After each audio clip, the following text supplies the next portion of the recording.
Le 18 août 1823, les vastes et impitoyables plaines du Missouri, un trappeur aguerri, seul face à l'inconcevable, une rencontre brutale, une force sauvage, un ours, déchiré, laissé pour mort, abandonné. Mais une flamme brûle, une promesse, la vengeance comme unique boussole, une marche pour l'histoire. L'Ouest américain au début du 19e siècle. Une terre sauvage, inexplorée, où seuls les plus audacieux osent s'aventurer. Des rivières serpentent à travers des plaines immenses, des montagnes imposantes découpent l'horizon. C'est un monde de beauté brute, mais aussi de danger constant, où la survie est un combat quotidien. C'est dans cette immensité que naissent les légendes. Et l'une des plus incroyables est celle de Hugh Glass, un trappeur dont la résilience a défié la mort et la trahison. Préparez-vous à plonger dans un récit de survie inimaginable et de vengeance glaciale. Avant de vous immerger dans cette épopée, si vous êtes passionné par les récits de survie et les histoires vraies qui forgent les légendes, n'oubliez pas de vous abonner. Votre soutien nous aide à explorer encore plus de ces destins extraordinaires. Hugh Glass n'était pas un homme comme les autres. Trappeur expérimenté, éclaireur et chasseur, il était un homme des montagnes, forgé par la dureté de la vie en pleine nature. Il connaissait les vastes étendues sauvages de l'Amérique du Nord comme sa poche, et les dangers, il les avait affrontés maintes et maintes fois. En 1823, Glass fait partie d'une expédition de trappeurs pour la Rocky Mountain Fur Company, dirigée par le capitaine Andrew Henry. Leur mission ?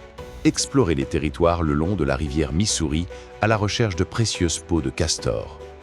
L'équipe est composée d'hommes robustes, mais la nature est sans pitié. Le territoire est inhospitalier. La famine guette, les maladies déciment les rangs, et les tribus amérindiennes comme les Arikaras défendent farouchement leurs terres, rendant chaque rencontre potentiellement mortelle.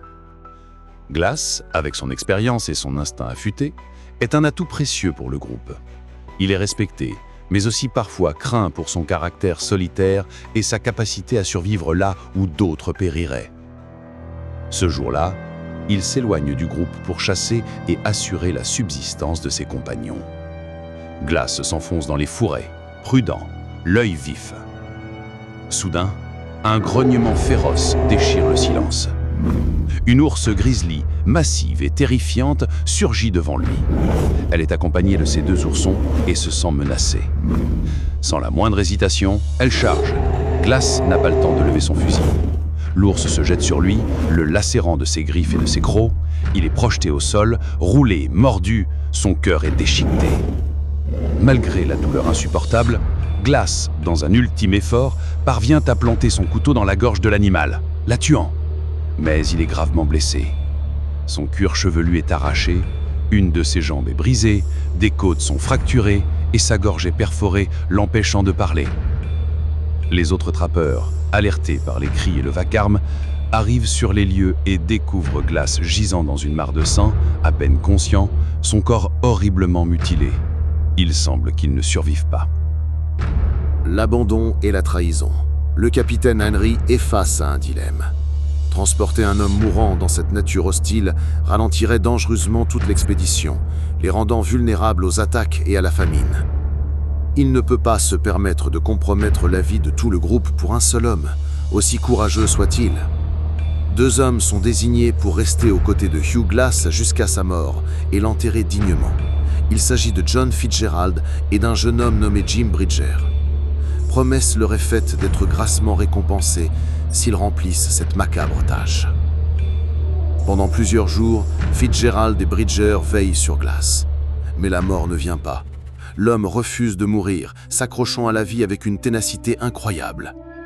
Impatient, terrifié par les bruits lointains des Indiens et souciés de rejoindre le reste du groupe pour ne pas perdre leur récompense, les deux hommes prennent une décision terrible.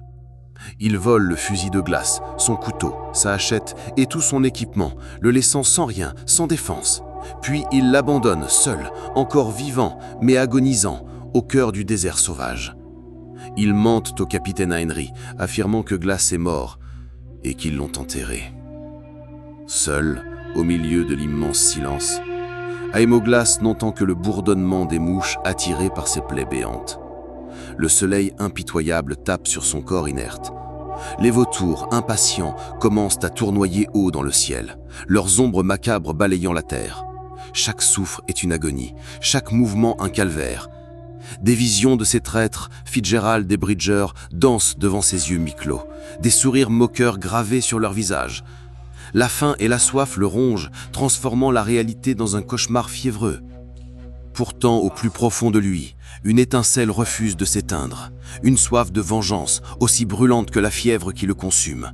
Il parvient à se rouler sur un côté, à peine. Un râle s'échappe de sa gorge percée, non pas un signe de défaite, mais un cri silencieux de défi. Les prises de la mort se referment, mais Glass n'est pas encore prêt à céder.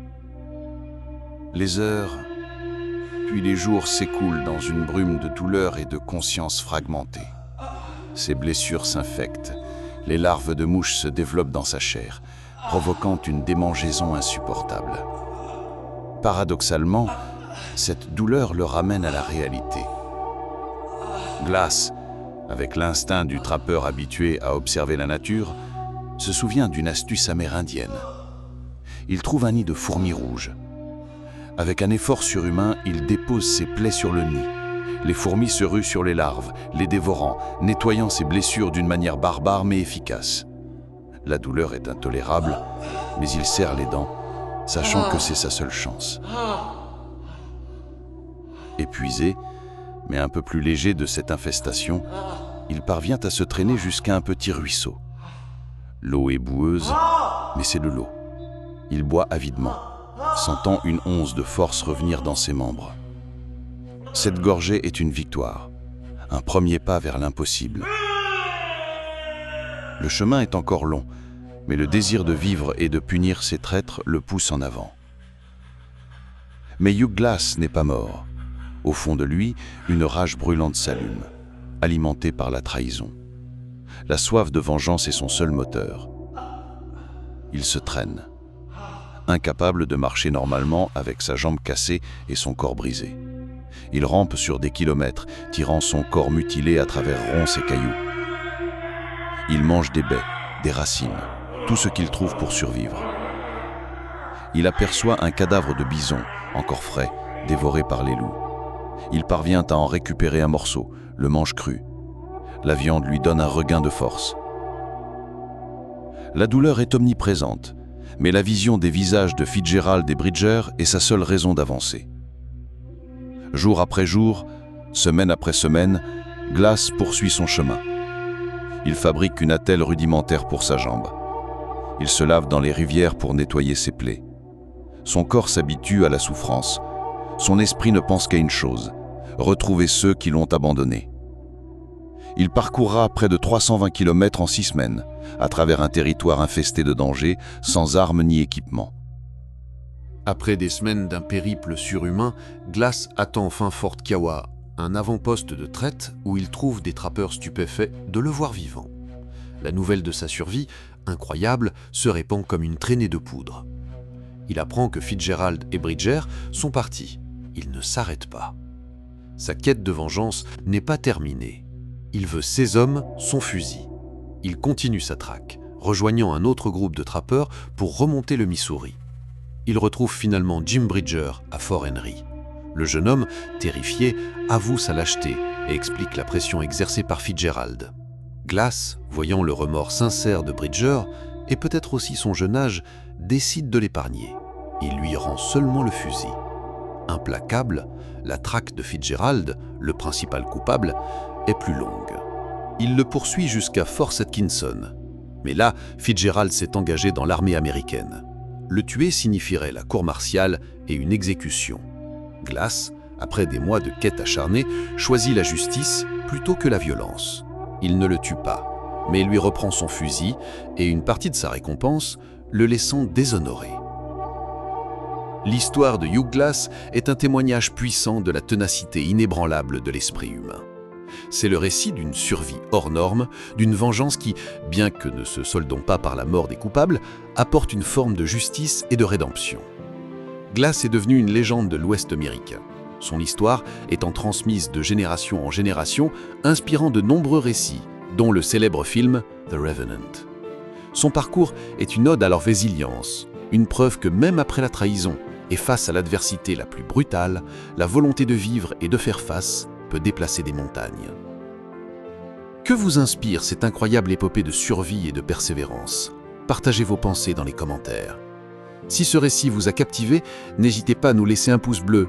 Et surtout, n'oubliez pas de vous abonner à Vu Vécu Raconté et d'activer la cloche pour recevoir nos histoires chaque semaine.